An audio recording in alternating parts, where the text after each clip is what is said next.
এই মুহূর্তে দাঁড়িয়ে বিরাট কোহলি, নীতা আম্বানি তারা ব্ল্যাক ওয়াটার খায়, সেই সম্পর্কে তো আপনারা জানেন।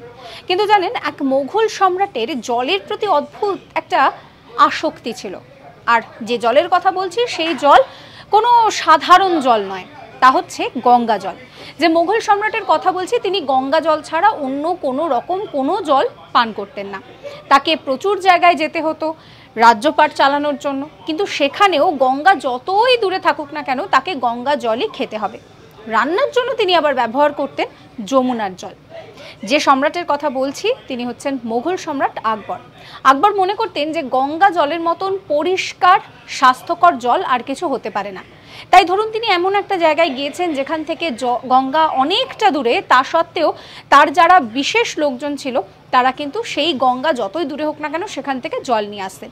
আর শুধু তাই নয়, তার খানসামারা তারাও কিন্তু যমুনার জলেই রান্না করত। তবে তার শাসনকালে সাধারণ মানুষ কিন্তু খেতেন ওই পুকুরের জল কিংবা কুয়োর জলই। এরকম সমস্ত আপডেটের জন্য সাবস্ক্রাইব করতে ভুলবেন না আজ তাক বাংলার ইউটিউব চ্যানেলকে।